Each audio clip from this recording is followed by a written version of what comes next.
Oops. Hi, everybody. We're taking our name badges off. I'm Tracy Stuckrath, and this is Devon Pasha, and we're at IMEX. And the last day, and we're both very, very excited to be here for the last day. It has been a fun 4 days. Yes. 4 days. Yes. All right, I'm at the I'm exhausted part of IMEX. Oh my God, I love that. Yeah. I'm excited to be here, and now I'm exhausted and ready to go home. But no, it's been a great 4 days. Have you guys had a good time in the booth? Yeah, it's been a more interesting booth just because of like placement, and it's like super interesting in terms of design, like just how like if we're 3 feet to the left or 4 feet to the right, like how different people interact with us. Wow. But it's been a good education and a really good show in terms of being able to share thought leadership with other event professionals. So definitely great. And of course, you know, the benefit of IMEX is catching up with old friends and new friends and making friends. So this has been amazing. Well, and then on that note, I just threw the title on here because it says Event Profs and Elevators, Moving Conversations for Better F&B at Events.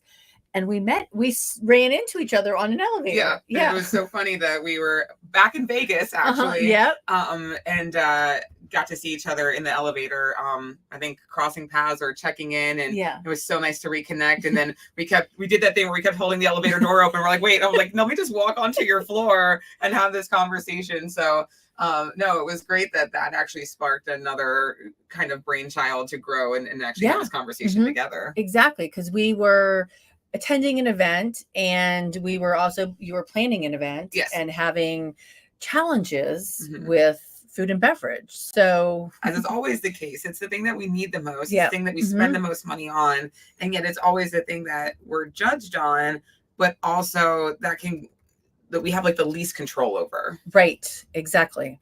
And why is it that we have the least control over it? And I think it's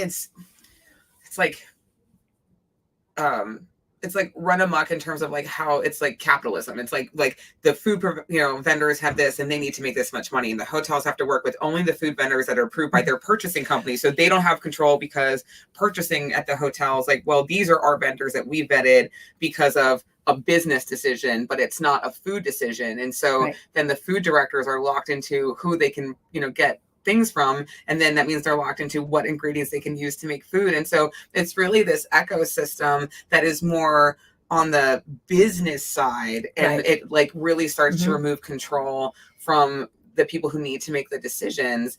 And then all the decisions on, pricing, all the decisions on what can be brought in, what cannot be brought in, like what could be provided by the customer, what needs to be provided to the customer, is all goes down to business decisions. And the actual humanistic need to feed and be fed is like the last decision on the food chain of just a business I'm just going to system. quote that entire thing. That was fantastic. Thanks. You're welcome. But it's so true, because when we're trying to decide what to serve, you have the poorest of options. And I was telling somebody the other day at an event I did in June, we were eliminating all nuts because we had somebody anaphylactic, and they had 10 options on the snack buffet that were prepackaged because we were doing consumption stuff to make it cheaper.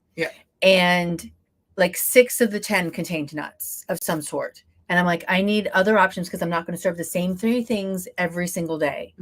And they sent me back the most disgusting list of food that was available through the provider that they were sanctioned or allowed to purchase from. Right.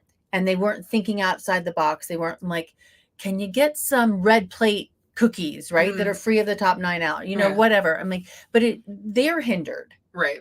But also they're like in these types of ecosystems, it's like, I can't see past or see outside of the framework of that ecosystem. Right. So to say things like, you know what, I need to go to the GM and say, hey, we really need to look into this. Customers are asking for this more.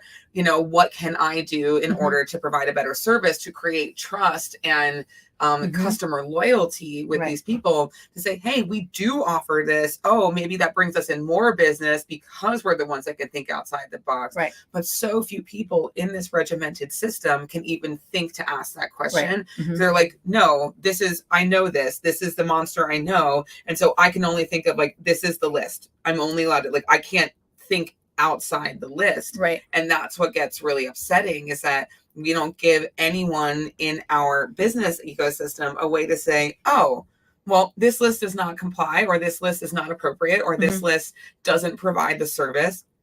So I need to come up with another list, or I need to research options and say, okay, if you need to bring this in because it's accommodating, like, what can I do in terms of, we need to take a vig, or we need to say, we're going to charge you for the pleasure. So we still make something on it in terms of a business decision, but then we don't have to worry about sourcing something and going in terms of like a contract or a violation. Right. Yeah.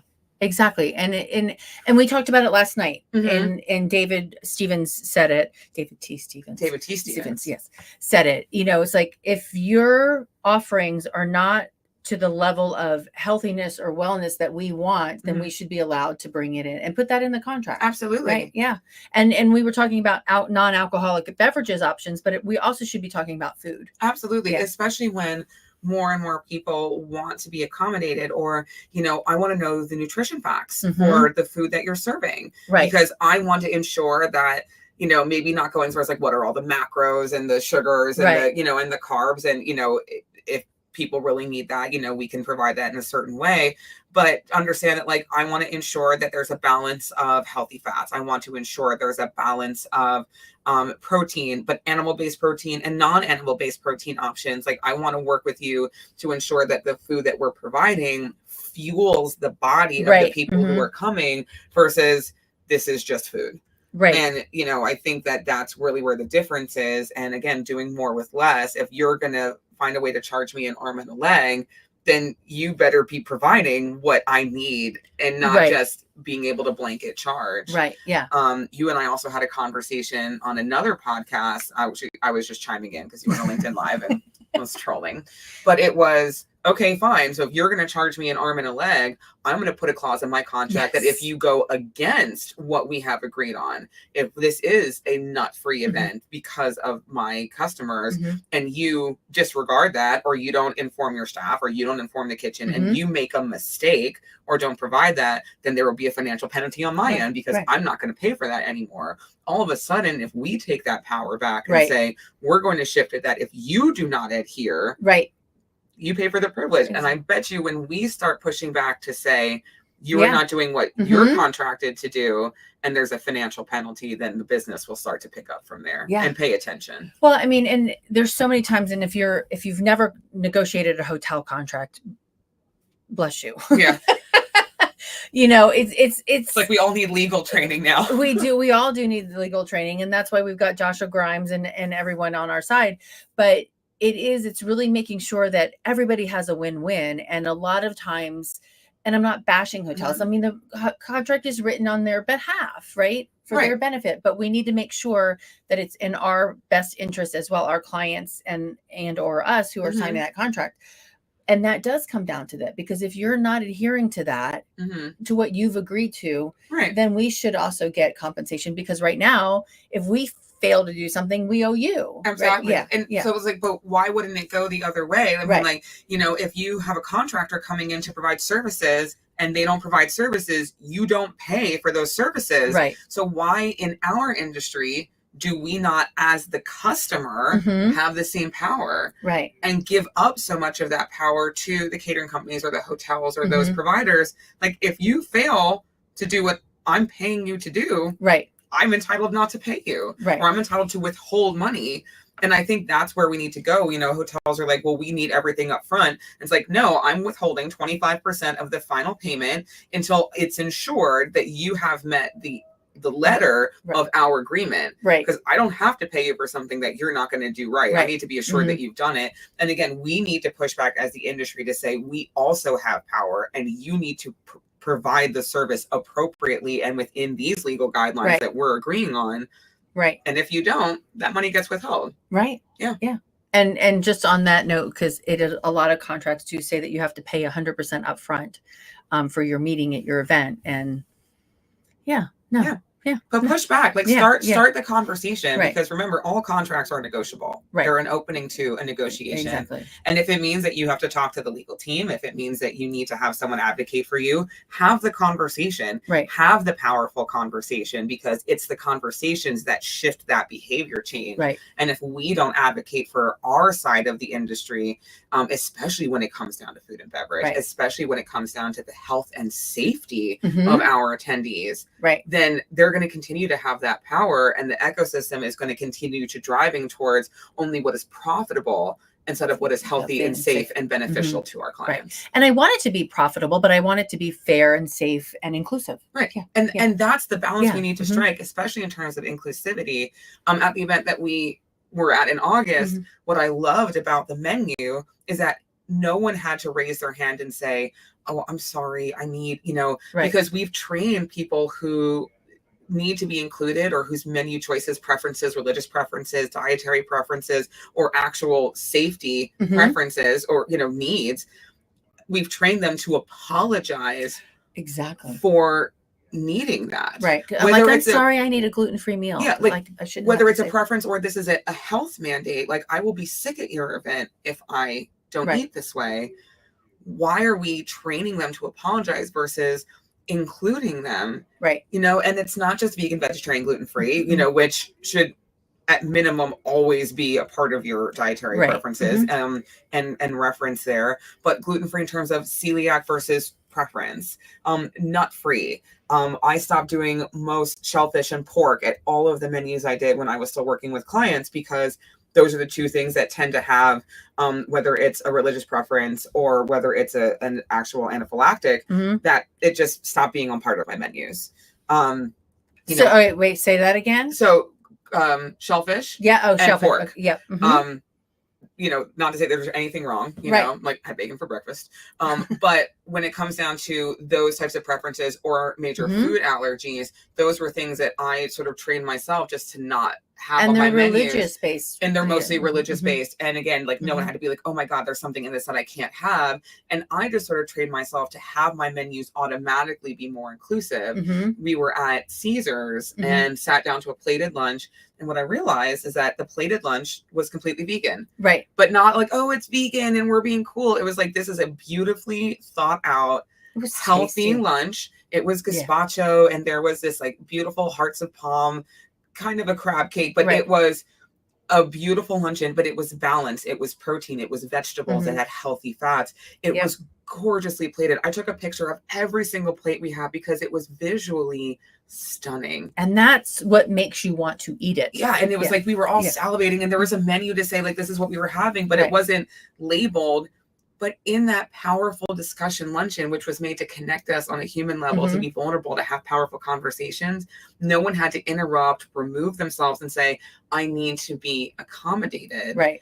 And what that was so beautiful is that the belonging that instilled in the event, without Right. anyone having to Mhm. feel like they were left out, Right. was really lovely. And at dinner, there was a meat option. Right. You could have could Mhm. have the steak, or you could opt for vegetarian. But so the meat eaters weren't ostracized for Right. Yeah. having that be a preference or something Mhm. that they still enjoy. But like we had at David's event last night, it's like, I don't have to exclude myself, that the options are just there. And whichever option you prefer that night, and maybe like today, I don't prefer to eat red meat. Maybe I'm not Right. feeling Yep. well, or Mhm. I just want to Yep. eat something more lean. I have a longer trip to go on. Your preferences and your choices for that day, whether they shift, are already included. And I was thinking, I've never felt so, I don't want to use the word healthy at that Right. event in August, but I felt I didn't have any brain fog. My Oh body my didn't feel gosh, yeah. sluggish. Mhm. I didn't have digestive issues. It was so thoughtful that I felt powered, fueled. I didn't have to think about what I was eating. There was plentiful choices. It came out at regular intervals to keep Yes. your blood sugar Mhm. up. And it was fun and it was beautiful. And I remember thinking, I think this cracked the code for food and beverages at meetings and events. It did. I did have to ask for my gluten-free dessert at Mm. lunch, but my server was so well educated on what it was, and he's like, we have this absolutely fantastic gluten-free thing, and he came back and he goes, oh, I see you liked it, because I ate the whole thing. I ate the whole It was thing. so good. And but I appreciated the fact that he knew how to answer the questions and what to and do. was so educated. Yeah. Mm-hmm. I think especially when we need to go to certain staff points, you know, a lot of issues I find in that communication breakdown is that there's a certain amount of staff that is permanent or regular employees at the event. And that when you go to these massive ones and they go to staffing agencies, the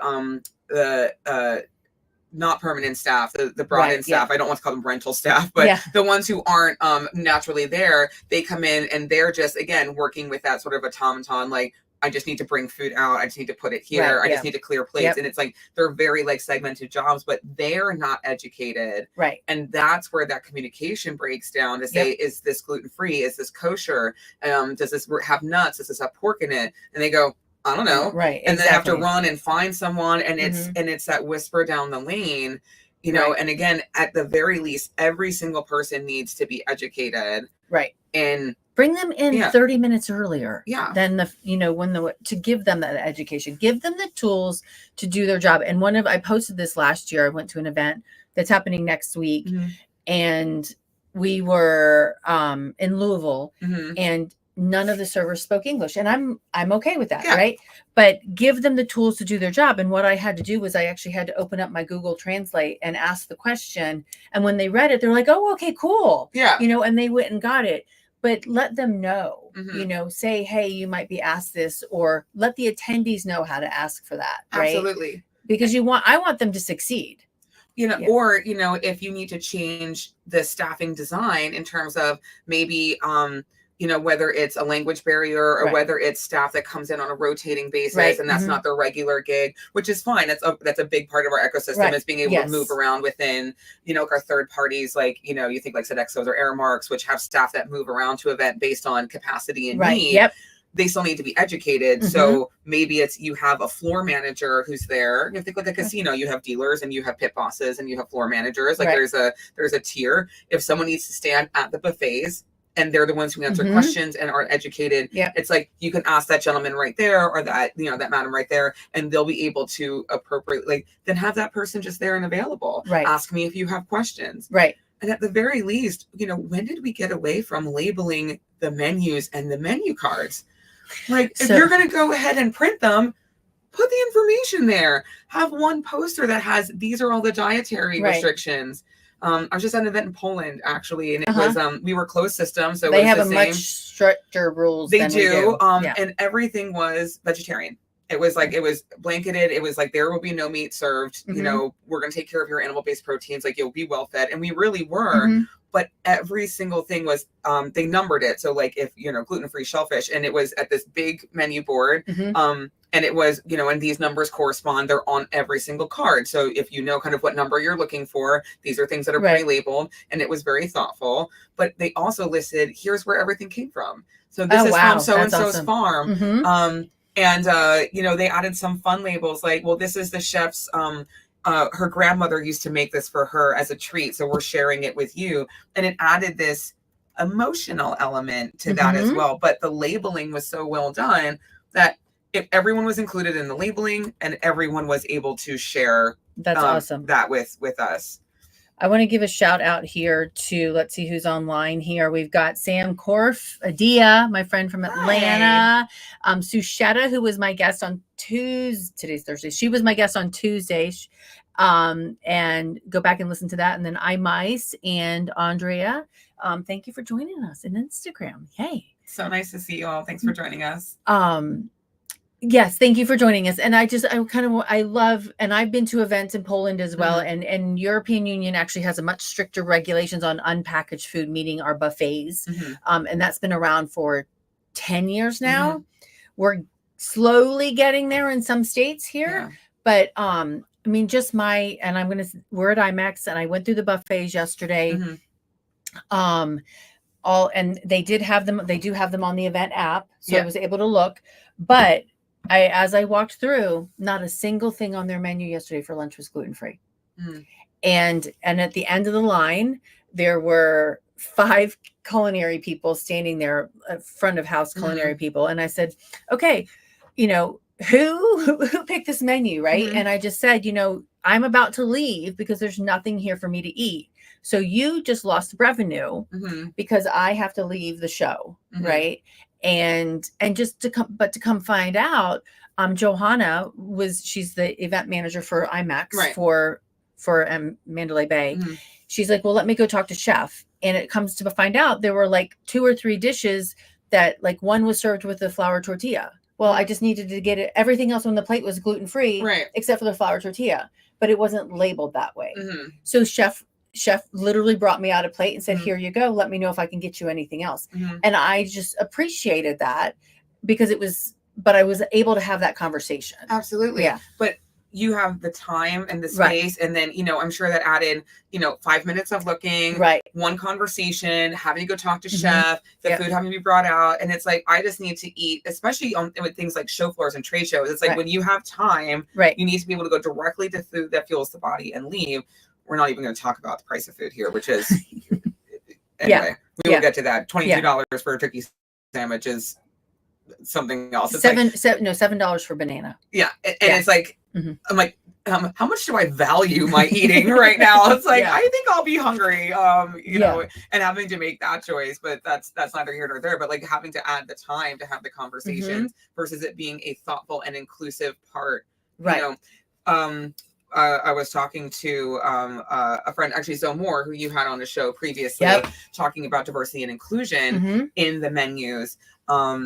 Things like we talked about diversity and inclusion in terms of potatoes, and it came down to this potato conversation. Okay. So potatoes are a food that almost everyone on the planet can eat. They're gluten-free, they're vegan, they're vegetarian. They're very versatile. They're versatile, which I loved about eating in Poland because we have potatoes every day. And I said, one day I would like to be as versatile as the potato because it can be anything and everything to all people. Right. It is one of the most perfect foods and actually one of my favorite foods ever. So eating in Poland was my favorite thing. But we talked about how something as simple as the potato can be one of the most inclusive ways to have a menu. Because if you start with something as simple or as humble as a baked potato, but then you have this beautiful rainbow of ways to customize that potato, my inclusivity is the choices that I have. It's we're all going to enjoy and sit down and break bread with this, and we're going to have conversations food. And like, what did you put on your potato? And like how pretty and you're creative, and it's like, small bowls of different options. If you want it to be completely veggie packed, here's broccoli, here's cauliflower, here's green onions, here's shredded carrot or like spicy salsa, like and you're like, oh, what flavors do I want? Oh, I have all this creativity. If you're like, listen, I want to get down with some bacon, or I want to make it like, here's my taco meat, I want to put cream and cheese on it. Like, you can say like, I want to load this up because I want it to be tasty and unctuous and fatty and just like indulgent, but that's my choice. I can choose that today. I can be like, listen, I am plain Jane. I'm just going to put some butter on there. Horseradish or butter on it. And little. Oh, I've never done horseradish on a potato before. Good.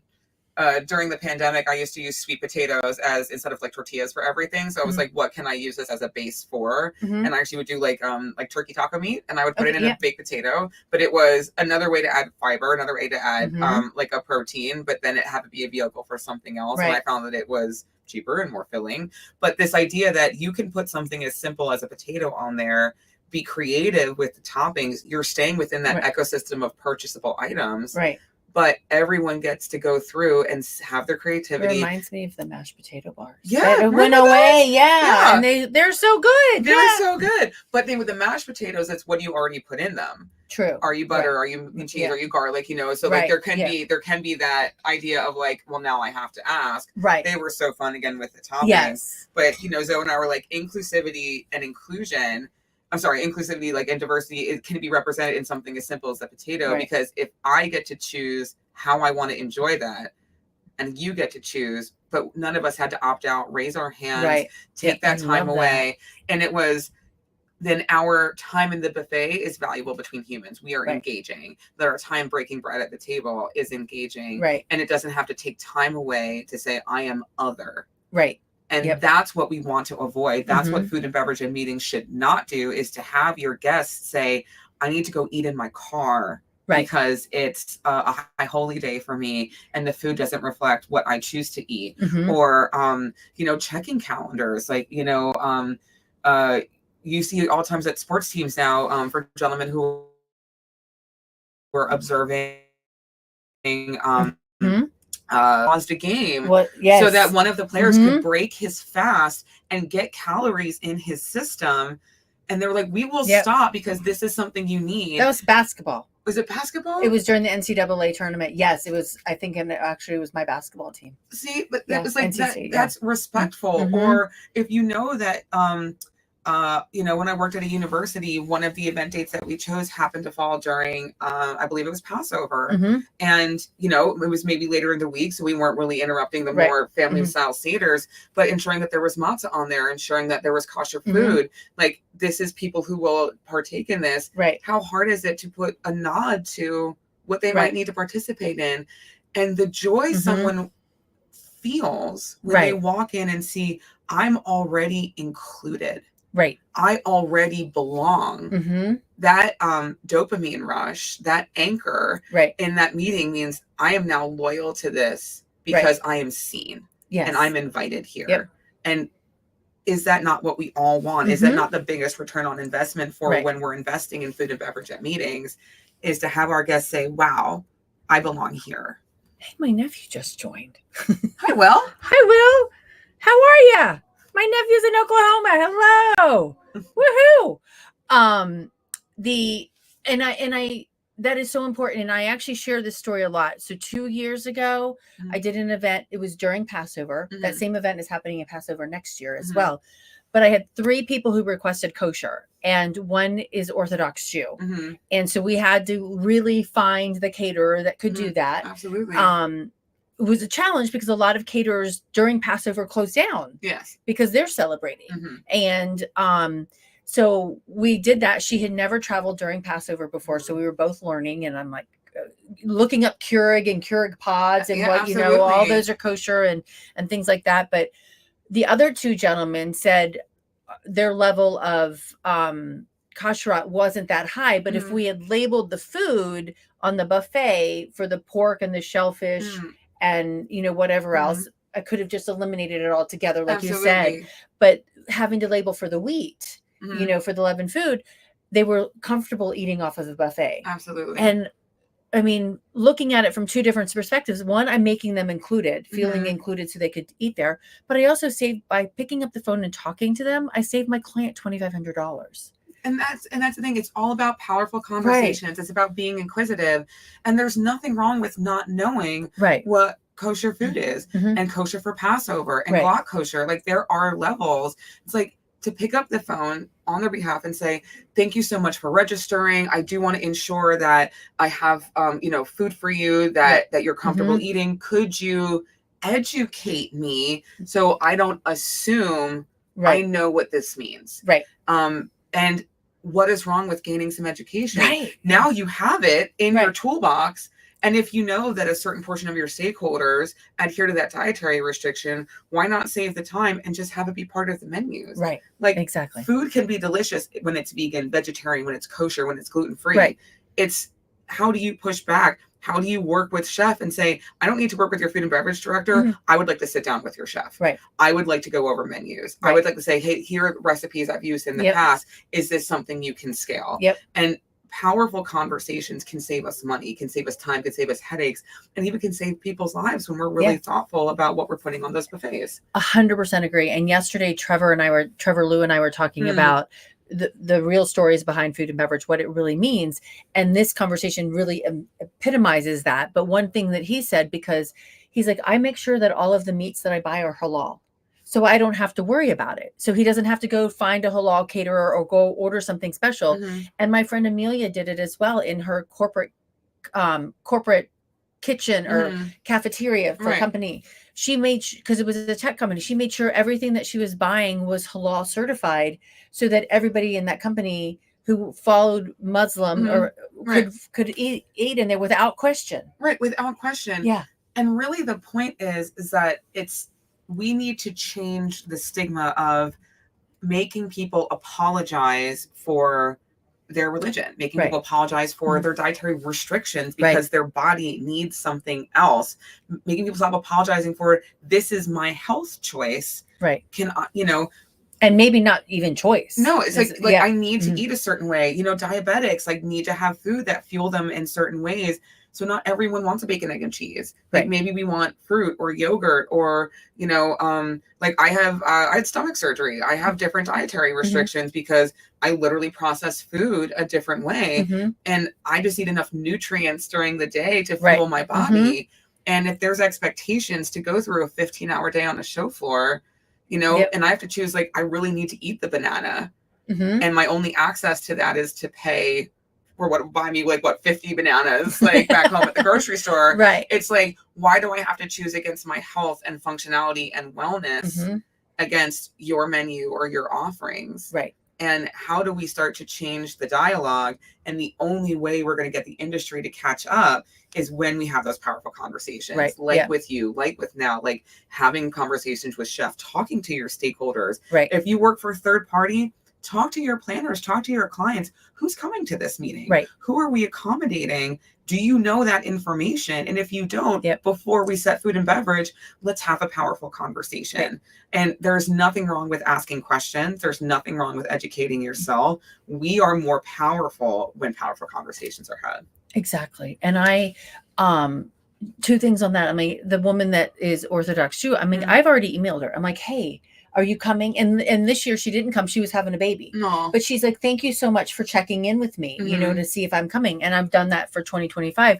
But now my other thing went away, is like having those conversations so far in advance allows everyone to be educated, allows everyone to be to wrap their heads around and to understand what we need and how we can all be a part of that conversation. Absolutely. Because we don't want to break up the experience for me to have to leave. And I know this is what popped into my head is my friend Kathy went to an event in Colorado last year, I guess, and she can't eat pork and she can't eat gluten and garlic or onions. And she was asking questions about it. And there was nothing for her to eat. And one of her friends was celiac, but she works for a government agency. And because food was included in the registration fee, she would not be reimbursed if she went out to buy the food. And so that was on her own dime. Like if she had to go out and she ended up getting a very bland piece of chicken. But we have to think about understanding the values and the financial burden that we put on our attendees if we're not thinking through and understanding them. And when we think about designing for them, it's like, it's more than just the cost of the ticket. If you're requiring people to opt into the food, this is what you're providing. It is your obligation to ensure if they are paying for that, that there is something for them to eat. Right. And if they say, this is not for me, then it is your obligation to go and provide food for them or a stipend or to reimburse them that money. Right. And again, that is our burden. And it's not for them to have to say, I'm other and be like, it's on you. And I think Zoe told a story. There was a gentleman who brought his own bags, lunches, and he would leave the meeting and he would go eat in his car by himself. And it's like, how can you have that person pay money, want to be a part of that, that tribe for the day, of that small community, to learn or to connect or to feel, to get a skill, grow his business, and say, please go eat by yourself in the car. This is what we need to avoid. And again, it's our burden as the industry, and it's a good burden to have. So let's educate, let's have the conversations, and let's push it forward. Yeah. That should not happen. And it reminds me of this kid. A couple of years ago, he went on a field trip with his class, and he went to Williamsburg and paid the full fare. He's anaphylactic to wheat. His dad was coming with him. They brought his own meal, right? But they paid for the meal that they were supposed to eat on the thing, but they brought their own. And the restaurateur, the server came in and said, you can't bring in your own outside food and beverage. Well, my son's got allergies. He can't eat that. Well, the chef came out and said, I've never killed anybody yet. And so you either don't eat, sit here and don't eat. You eat the food we provide you, or you take your food outside and eat. And it was raining. And so this kid chose to go outside and eat in the rain. And then they ended up suing them. And, it ended up in his favor after an appeal, but it was, food allergies are seen as a disability, and food allergies are seen as, hey, if you can't provide for us, then let us bring it in. Absolutely. Yeah. And it's the same thing. I mean, it's an invisible disability, but it's not like people who will go into anaphylactic shock are choosing to do that. And it's like, I need you to choose to either be hungry, and you can't be hungry at a meeting. We all know, Right. like we get hangry. It's horrible. Right. Or possibly die. Like, and these are the choices we're putting on people. And yet we think they're the problem. Like, right. I don't, it doesn't add up. No, it doesn't add up. Let's not do that. No, let's not do that. Okay. So when we met in the elevator a month ago, which is how we got this conversation started in the first place, what was the challenge that you were having with that venue in designing those menus? And did you get that resolved? So it's fun to be on the outside designer side now to like help people see through that. And again, to have conversations with clients to say, hey, like how are we accommodating this?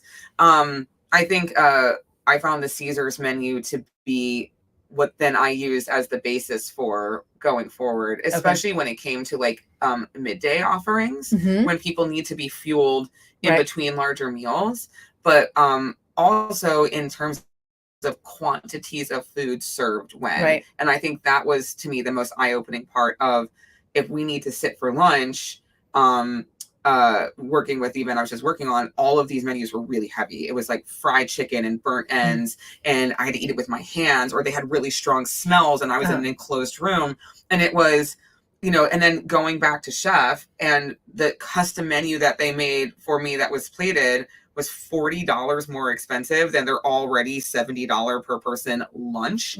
So it was spend $70 for lunch on food that does not accommodate the event, that cannot be served non-buffet style when the physical space doesn't accommodate a buffet. So if all of your lunches are buffets in a room that you offer that can't accommodate one, where does that leave me? Choosing a custom menu that you're going to make me pay for the privilege of using. Wow, God. And it was like, hold the phone.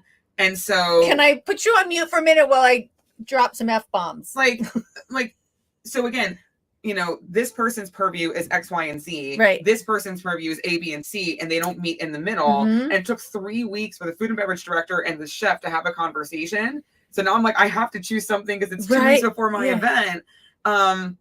And luckily we ended up with a plated luncheon that I found acceptable, and they did accommodate the price.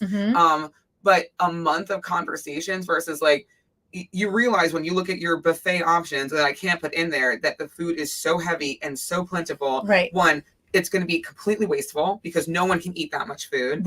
It doesn't accommodate the event, and everyone has something to do. I have to train after this luncheon. It's a luncheon and training.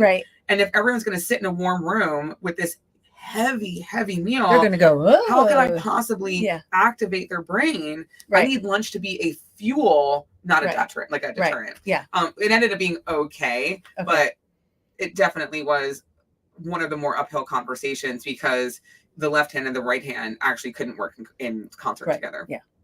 Well, and I'm just thinking about the day of the week menus that I'm seeing a lot of now, which I love because they're making it more sustainable. It makes it more sustainable for the culinary team. But then again, nothing is labeled on there. On the bottom of it, one of them says, if you need gluten-free flour tortillas, there's a $10 upcharge per person. And I'm for a pack, we're in the pack of tortillas, probably costs $8. Exactly. So again, it's the ecosystem of, to accommodate what should be in the norm of accommodation. For each person who needs to be accommodated. Again, you're making me set them as other. And what you're telling me with that pricing is that you see them as other. And that is something we need to push back on in the industry. Is you saying, oh, I have to make this and have a vegetarian option. I'm going to make you pay for the privilege. No. Vegetarian, vegan options should be automatically on your menu, and design them to be gluten-free already. Exactly. A vegan, vegetarian, gluten-free menu can be one beautiful plate. You should know how to do that. And that should be an option. You know, or this is everyone's option. Would you like to opt into meat? Exactly. What's the opposite? It's like, oh, would you like to opt into meat options at this event? You know, it's an extra $3 a person. Like, that's the money driver. Like, protein's the most expensive part. Exactly. You know, it's like we talked about mocktails or spirit-free cocktails, and how what was on the on the wagon. Oh, please don't label menus like that. Oh friends. my God! Like, I'm on the wagon. It's like, no, that's a disease. That's in people in recovery. Like, that's not a joke. be saying like, if I choose to be vegetarian, it's like, oh, hippies over here. Like, no, like, let's not do that. But the idea that I want to have a beautiful mixed drink with flavors and acids and sugars and botanicals. I want it served in a beautiful glass. I want it to be an experience, the same way that you have an experience. Right. Not just, oh, we have lemonade and yours has vodka in it and mine doesn't. Like, first of all, that's not a cocktail. That's a sad mixed drink. Yeah. But when you think about that experience, is I don't want my only option at an event to feel included, that it has to have booze in it. Right. Like some days I just don't feel like drinking. Like, full disclosure, I'm on my 3rd week on the road. If you drink every night, I mean, like, by this time I'm not going to be functional and do the job that I'm here to do. I may choose to drink more water. I may choose to have less of a drink. I may choose to sip on a glass of wine. Right. But if everyone in every server's coming around with, do you want another drink? Do you want another drink? Do you want another drink? Or as you get off the elevator, there's a whole tray of alcohol right in front of you. Can I give you this? Right. I'm like, with no option of anything else. Or like, there's a beautiful pink drink with a flower in it, and it's like, this is spirit free. Enjoy this cocktail. Right. This is a spirit free cocktail. Thinking about a balanced beverage that has a base, a sugar, and an acid that is mixed with intention. Right. The base does not have to be alcohol. Right. So this cocktail has alcohol. This cocktail does not. Right. And it's still, I get the experience. I have a beautiful thing that tastes good and like gets my taste buds going, gets my brain functioning. It's a treat. It's a delight. And it doesn't deter from my experience, but it's still like, wow, that's delicious. Yeah. And the thing is, cocktails are delicious because of a balance of flavors, a balance of sugars and acids mixed together. They just happen to have their base be a spirit that in and of itself is a flavor component. Right. So cocktails should be one or the other. Right. Yeah. And they're curated, and they're curated just like a plate of food is curated. And we need to, I was having an argument with, well, not an argument, a discussion with a guy that runs the beverages at an airport, which I get. They have a smaller space, their bar doesn't hold a lot, but he's like, I'm not going to remove the Kettle One to put up a spiritless, right? Because I'm making so much more money on that. Well, it's not about removing.